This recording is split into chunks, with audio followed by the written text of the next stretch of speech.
Okay, first YouTube video in a little bit. My single topic videos never get any views, but I feel compelled to make this one just because it's something that I think a lot of people they understand, but I don't think that they consciously think about it as being like a big important factor in getting strong. If you're a person who is weak or moderately strong, who has a goal of becoming very strong, exotically strong. If you have good genetics, you can get there without honing in your process all that much, like really good genetics. All you need to do is you need to train hard and you need to eat in some capacity to fuel adaptation.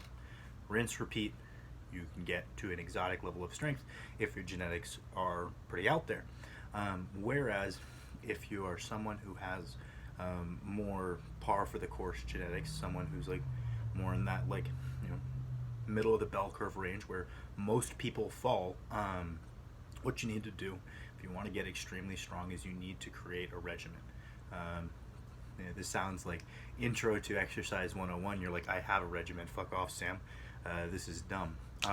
But I can tell you that a lot of the success I've had has come from standardizing my weeks and standardizing my days to the highest degree that I possibly can. And a lot of people would say, well, Sam, you clearly have good genetics. Look at your brother. Someone messaged me that the other day. They're like, why would I listen to you? You clearly have very good genetics. And that's a reasonable point. I could say that, okay, if I was doing the exact same thing as the guy who messaged me, would I be stronger than him due to nothing that I've earned? Absolutely. Yeah, I probably would be stronger than that guy. But would I be as strong as I am now? Absolutely not. To lift at the level I'm currently lifting at, I've had to go pretty deep into the weeds of trying to eke out every little bit of extra performance I can. It's called it's the accumulation of marginal gains, where if we can get a bunch of little stuff 1% better, we can get really good. I've written down and tracked and like followed a plan of every gram of food I've eaten for the last 6 months. It's all in a book that stays in my gym bag. I've written down every warm-up set that I've done for years. I've recorded basically everything that I've done. And it's all tracked and measured and pre-written to a T. And I eat the exact same thing every day to the gram. I take the exact same supplements every day. I get the exact same amount of sleep every day. I wake up at the same time. I do the exact same thing. And this is what I believe has led me to the level of success that I've had. And if you're someone, let's say, with worse genetics than me and you want to achieve a very high level, the only way you're going to get there isn't the effort and eat approach that you could take if you're really genetically gifted. You need to hone in a process, right? So you have a daily process. You need to eat the same thing every day, right? Or you'll never figure out how to optimally fuel your training session within that day. You're not going to figure out what fucks up your digestion. You're not going to figure out standardized water intake for the day. That matters a lot to me. That made a big difference, is standardizing at 5 liters of water per day, with the potential for another one if I sweated a lot during training. That made a big, so I never would have figured that out unless I started doing the same thing every day. My pre-workout meal has been the same thing for years. My post-workout meal has been the same thing for probably about 6 months, and it's been a big improvement. And you can't make those changes until you do the same thing a bunch of days in a row and you really find how you're responding to that individual component. So you can, by doing the exact same thing every day, you can hone in your nutrition and you can hone in your hydration.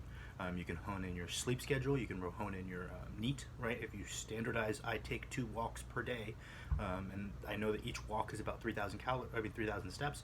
I'm getting about 6,000 steps per day.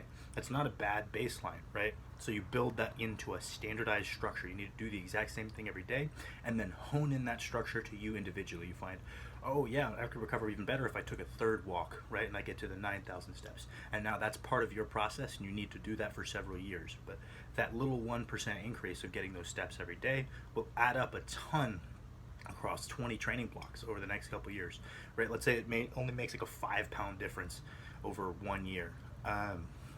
That little one change over the next 5 years is 25 pounds to your max. If you can find a bunch of other little 5-pound 1% improvements, you're going to be significantly better off than you would have been otherwise, right? The same thing, you need to standardize your training week. I think a lot of people already do this, where you have a fixed schedule. That way you know when you need to recover, and it's predictable rather than, oh fuck, I overreached and now I need to rest, or I skipped my rest day, I fucked myself up and I hurt myself. It needs to be standardized. That way you can reliably predict when you're going to need rest, and then you're gonna rinse and repeat that for 5 years. And then the last thing is you need to standardize is your training blocks. If you run blocks, shouldn't change every time you run a block. If it fucking worked, you run that shit again. You do the exact same daily schedule, you do the same weekly schedule, and you run through the exact same block with a little bit more weight each week. And let's say you get 5 to 10 pounds out of the block. You're gonna do that shit over and over and over until it stops working, and then you adjust little things. You don't write a whole new block. You figure out what went wrong in the block, and then you do it again. So if I run through a block and I PR my squat and I PR my bench, I'm like, okay, those two aspects of my program stay the same. And let's say my deadlift wasn't improving. I trial and error. I'm like, okay, what about this block led to it not being better? And then I fix that. But that's the only thing I'm changing, right? Until I find something that clicks for that. And then let's say 2 blocks down the line, my bench doesn't PR. I'm like, okay, it's time now to adjust my approach to the bench. And then you need to be okay with like 5 to 10 pound improvements over a 8 to 12 week block. Again, those add up really quickly if you can reliably do them every single block, right? So let's say you get 4 to 5 training blocks a year.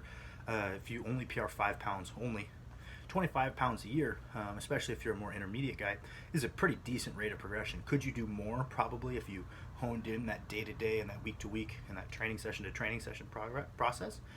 Yeah, you could pick up more than that, but that's not a bad baseline. And you should probably demand that baseline of yourself rather than saying that, oh, I'm an intermediate, these big plateaus are normal. There's something in your day-to-day, week-to-week, block-to-block process that needs to be fixed, right? So for my athletes, what can I control? I control the blocks. I control the training days, I control the week, I control the block. So when someone doesn't see a progression, there's sometimes like injuries or things that'll be like, okay, I think if we ran this block again, it would have a different result, so we'll run it again. But if it didn't have the intended result and I don't see a reason why, that's when we change it. I think a lot of people get frustrated with me when I hand them the same fucking squat block again because we PR'd, right? We made some meaningful progress. I don't see a reason to change it. But I don't control that day-to-day process, right? Which is frankly just as, if not more important. And I think that's a big difference that isn't spoken about aside from genetics is the athletes that I have that see a ton of success that are like, everyone's like, oh, they're a freak.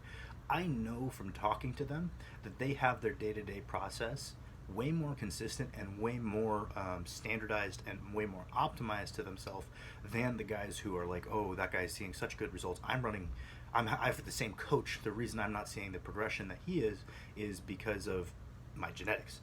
But there's also that like day-to-day optimization. And last one, because I wanted to keep this video short, is the other aspect is in the gym. That also needs to be standardized. Your warm-up process should be the exact same for every squat day. If you deviate all the time, you'll never figure out how to best prepare yourself to squat, mentally and physically, right? So if you have a part of your warm-up that's entirely for getting your head ready, that's okay. You should standardize that. You should make that part of your practice. If it improves how well you squat that day, there's no arguing with that, right?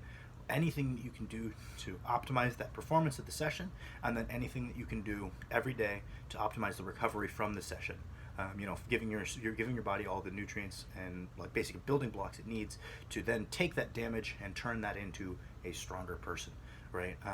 So before the session, we're saying, okay, what can I do? Carbs, hydration, sodium, potassium, stretching, walking, whatever the fuck it is. Everything I know will make me perform better. I'm just doing everything I can, making it part of my day to make the performance better. And then afterward, I'm like, how can I recover from that and benefit the most from that?